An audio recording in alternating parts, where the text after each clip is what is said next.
I somehow don't have an Evil Dead t-shirt, and I am really fucking sorry about that. But this is one of my all-time favorite movie franchises, so without further ado, so I can do this.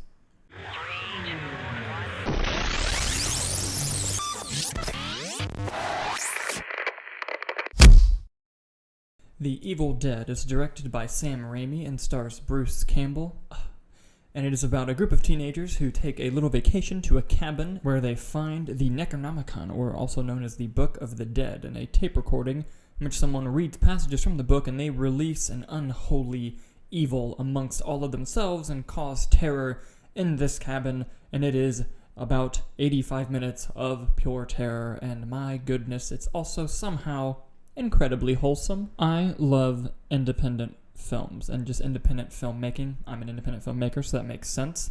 But there's something about just something with The Evil Dead that bleeds through the screen is just the passion and creativity that went into making this movie. And even people who really dislike this movie will admit that it was very creative and innovative as to how the film was made. Interestingly enough, Siskel and Ebert on their show actually talked about Evil Dead, and neither of them really liked the film, but Roger Ebert even did point out that he did admire how the film was made.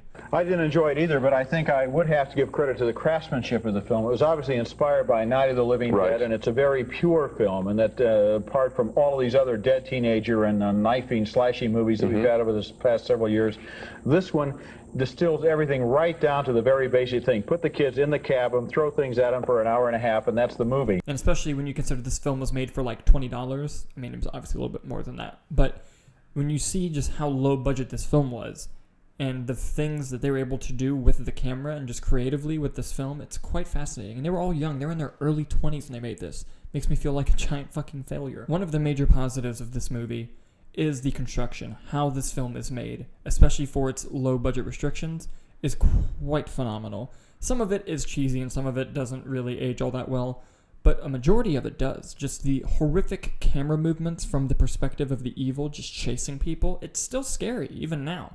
And even in the subsequent sequels and the remake, like, they all use that same strategy. And it's just so uniquely effective. You know, taking from early films like Jaws, even, where you don't see the shark half the movie, and that's what makes it scary. What makes the evil so terrifying in this movie is you don't see what the entity itself looks like until it possesses somebody. And just people getting chased by that fucking camera is so inherently frightening. The makeup and the practical effects in this movie are just gruesome. This is one of the goriest movies I've ever seen, especially in terms of practical makeup. Like, there's a scene in this movie where someone gets stabbed in the ankle with a pencil. That doesn't sound all that gory or violent, but the way that it looks with its prosthetics was so disgusting. It's actually one of the tougher scenes in the movie to watch. It's just someone getting stabbed in the ankle with a pencil. It's disgusting. Also, this is a horror movie, and the horror in this movie is quite effective, and it's very scary. The sound design in particular, not necessarily the sound mixing, but the sound design itself is incredibly well done. The voices of these demonic things, just the noises they make when they throw you, hit you, chase you across everything, you are genuinely frightened by whenever someone gets possessed. Like, it is a oh shit moment in the movie.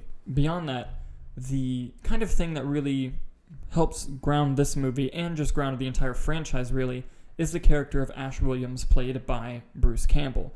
Ash is just, in this first movie, first of all, Ash has an incredible character arc. Maybe one of the best in history, I could argue, if I was, passionate enough and, had enough monster. But in this film, he's just kind of a normal teenager, and he's the one who sort of is the only person who has a hesitance or a problem with having to disbody his friends who get possessed, because as you learn when you watch the movie, once someone gets possessed, there is no saving them, you kind of just have to kill them. And he really struggles with this in this first movie, and he's kind of, one of the people he brings to this cabin is his girlfriend, and they establish their relationship very early on in the film that they actually really passionately love each other. And he has a very, very hard time when he has to come to the point where he has to kind of hack up his girlfriend, and he even tries to make it nice by burying her. Like, he tries to be civil throughout this whole thing, but this evil and this world that he finds himself in just slowly drives him to the point of insanity, which is more so in the second movie, which, oh yes, we are doing next. Oh, I love that movie. The character of Ash in this film really kind of sets it apart from other just sort of B movies. This is kind of a B movie, and it's an exceptionally made B movie. And taking my love for this movie out of it and just being sort of trying to look at it from a different point of view, there are problems with this movie, obviously. It was pretty much a glorified, low-budget student film. Some of the dialogue doesn't really work. Some of it does, but a lot of it's very cheesy and gets to the point. The performances are very on the nose. And in terms of the story, it didn't want to waste any time with, okay, we need to get to the kids to the cabin so they can start dying quickly. So they kind of just hurry up and get there. The film doesn't waste any time, which some people will see as a positive, but I kind of saw it as a negative. What I will say, though, is once they're at the cabin and things start happening, when you do see the true nature of these characters come out, and which was sort of added another layer to the film, at least for me. Also, there's a lot of continuity mistakes that are just funny because of the low-budget nature of the film. Like, the actor who plays Scotty, he'll go from having long hair in one shot, and then the next shot, it's short hair, and he has a different color plaid shirt on, because I guess they couldn't find the same shirt when they were doing reshoots. And it's just little funny things like that. And normally, on like a bigger budget production scale, that would really bother you. But it actually makes this movie more enjoyable, at least to me, because it just shows that these kids were just trying their ass off to make this movie, and they did the best they could with what they had, and they were going for it, and nothing was going to stop them from finishing this movie. And that sort of passion and love just bleeds through the screen, literally, with tons of blood, while you're watching. And it's an experience unlike any other when you watch this film. It's one of the particular reasons why I do adore this movie. But saying that the problems don't exist would just be turning a blind eye, because they do. There's also just a brilliant sequence that I love in this film, and that is Bruce Campbell and his girlfriend, Linda, Ash and Linda, earlier in the movie.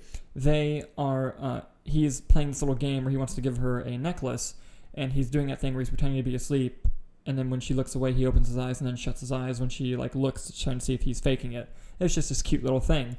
Well, later in the movie, which is another positive I'm going to get to, when his girlfriend is possessed by demons, he thinks he's killed her, and he's dragging her outside to bury her, and she opens her eyes, and then he looks back, and the demon who remembers the game they played shuts her eyes to, like, as a sort of a callback to earlier in the film, except this time it's the demon playing games with Ash, and it is such a scary and well-done sequence that, like, when I rewatched the film recently, that was one of the scenes that really stood out to me as just being like, holy shit, that's so good. Something that I love about this film is the demons are assholes. Like, they'll taunt you and make fun of you while they're, like, locked under the basement. Horrific fucking basement, by the way. But, like, they're locked under the basement, and they're just, like, making fun of you, laughing at you, taunting you, and they'll even pretend to not be possessed for a second, come back into character and be like, well, why are you hurting me like this? And it really fucks with Ash, the main character of this movie. And as I mentioned earlier, just him grounded in this film kind of is what kind of drives it to the end, all the way home. And there are some unintentionally funny moments with this movie.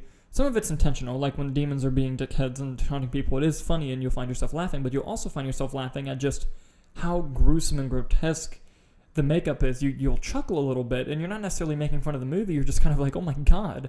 And geniusly, when they made the second film, which we'll get to in the next week, they kind of realized, okay, we got to take what's very obviously funny and just really dig into this and not hide the fact that it's funny, because it is funny. And so while there is a little bit of humor in the first Evil Dead film, they didn't capitalize on that until the sequels, but they didn't really need to in this film because it is pretty terrifying on its own, and it is funny when it wants to be. So yes, it has some continuity errors and some minor script problems, and you don't really buy a whole lot of the characters until shit starts to hit the fan. But when shit does hit the fan, not only are you engripped and enthralled and scared all the way through the end of the film, but you're also really rooting for Ash to win. You want this character to survive. And the very impressive technical filmmaking on a shoestring budget is fascinating, and it's a reason why this movie has been, seen as this cult classic for all of these years. Filming techniques, by the way, that the Coen brothers would also use later in their films, because Sam Raimi and the Coen brothers were friends growing up. Actually, I believe one of the Coen brothers was an assistant editor on this movie, I think, if I'm not mistaken, which is also just really cool in terms of film history. So while it's not a perfect movie, and while it does have its problems, especially with its just limitations with its low budget, I adore this film. It's scary, it's innovative, it's effective, and it has a main character that you will eventually grow to love for the ages. And truly, at the end of the day, this film will shake and scare you. So I'm going to give The Evil Dead an A-. Thank you guys so much for watching. Catch us next week with Evil Dead 2, and then followed by Army of Darkness. Yes, we're going to do the whole trilogy, because I do believe they are all classics. But thanks again for watching, and we'll see you next time.